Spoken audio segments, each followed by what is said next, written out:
All right, so now we're going to actually write the formulas down for these. Now these formulas are actually not that difficult to understand if you understand how it looks like when you lay it out. Now here we have obviously a triangular prism, and if I have a triangular prism, I would probably redraw my net to look something like this. And when I lay out my three lateral faces, because this would be my base, so here would be your two bases, they'd fold in, your lateral faces make a giant rectangle. Well, we can use a formula for lateral area that uses that idea of that giant rectangle. It uses the fact that the length of this, all right, or the base of that rectangle is actually the perimeter. Remember, that's the distance around our base. So our lateral area is the perimeter of the base times the height of the prism, and that's the same as the length of that lateral edge, so it's pH. But remember, P equals the perimeter of the base. So that's something that a lot of people seem to forget, and that's why we use a capital A here. So that's the perimeter of the base. Now remember, surface area is the surface of everything. So the surface area really, we could just say, is the lateral area plus the two areas of the base, right? Because the base has two of them, so 2 times the area of the base. I prefer, and I'm going to do this in red, this formula. The surface area is perimeter of the base times the height plus 2 times B. Now what's capital B? Area of the base of the prism. So that's going to be the case in here. So those are the letters. This would be the formula that I'd want to use. Perimeter of the base times the height plus 2 times B. And the last one is the surface area of a cube. Now here's a good old cube. And a cube is made up of 6 squares that are all the same size.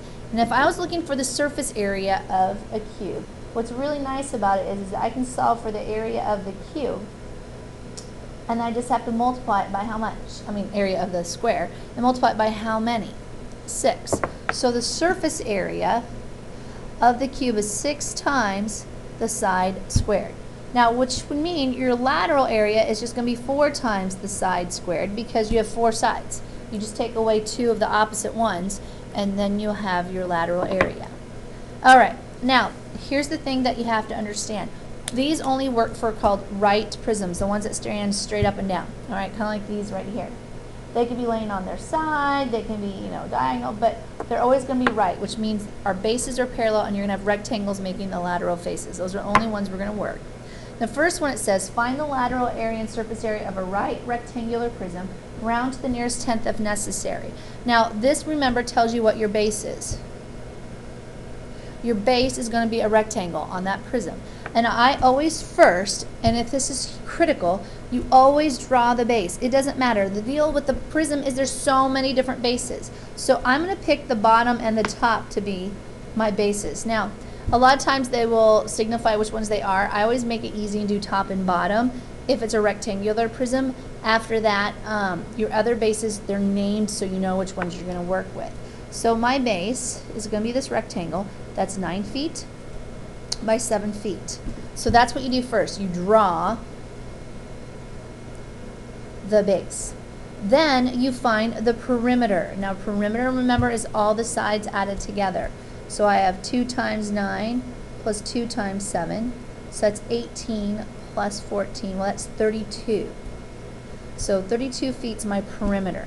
The second thing you should always calculate when you work with these is the area of the base. Now I'm going to use a capital V to represent area of the base. Well, the area of a rectangle is little b, the base of the rectangle times the height of the rectangle. Well, in this case, that would be the base and the height of the rectangle. All right?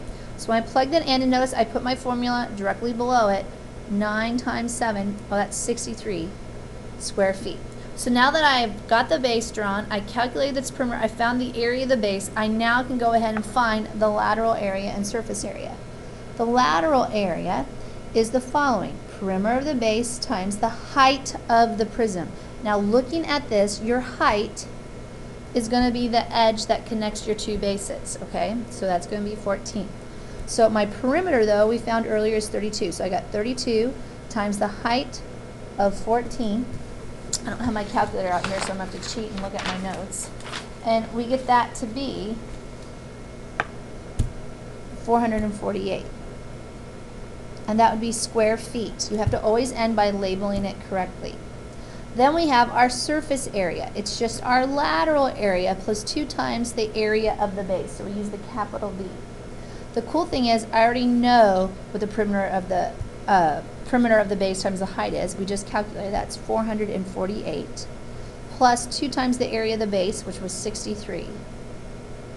So I get 448 plus 126, which equals 574 square feet.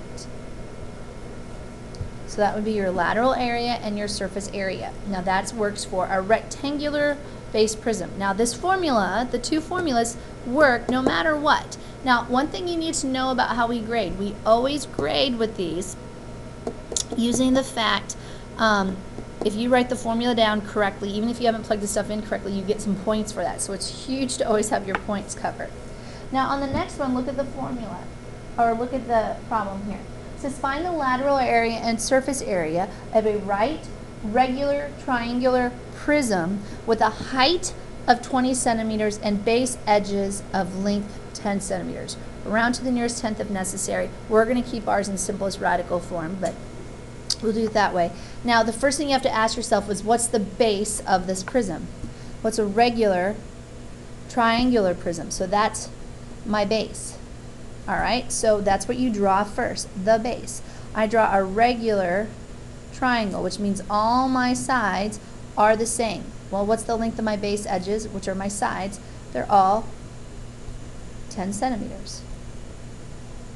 So the next thing that I have to do is find the perimeter of the base. Well, that's just 3 times 10, because I add all the sides together, and I get 30 centimeters. Great, so there's perimeter. But now I have to find the area of this. Now the area of this value is the base times the height over 2. Notice I took away the capital A, I put a capital B in there, because that's what I substitute into my formula. So the area of that triangle is base times height over 2. To find it, I'm going to have to draw in a height. But since this is an equilateral triangle, I know it's also isosceles, so I know this became 5. But if it's an equilateral triangle, doesn't that also make it equiangular? And I end up forming a 30, 60, 90 triangle. Oh, look, this is my short leg. My height is the long leg. So how do I go from short leg to long leg?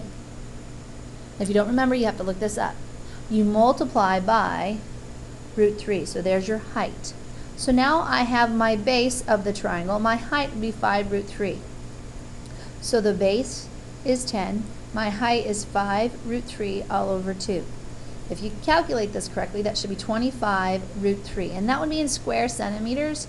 But right now, I just need to know what it is to plug it into my formulas. So let's do lateral area first. The perimeter of the base times the height. Well, the perimeter we found to be 30. Now I have to find the height of my prism. And notice I didn't draw out the whole thing. I told you what that height was. It's 20. And I'm going to get 600 square centimeters is for my lateral area. Guys, notice how we do area again. I write the formula down, I put my work all directly below it. It keeps it very neat. It lets me know what you've done wrong or what you've done correctly. I can follow your work. Just make sure you label. And then we have our last one, surface area. It's the perimeter of the base times the height plus 2 times the area of the base. Well, the cool thing is I already know the lateral area, so I can plug it in. 2 times the area of the base, that's 2 times 25 root 3. So then I get 600 plus 50 root 3. Now it said round to the nearest tenth, but we're not going to take the time to do that. So your surface area is 600 plus 50 root 3 square centimeters. Now please hear me on this. You may not add 600 plus 50 root 3. They are not like terms because of the radicals, so this would be your final answer. All right, we have one more example to work with lateral area and surface area for right now, and then we'll work with cylinders.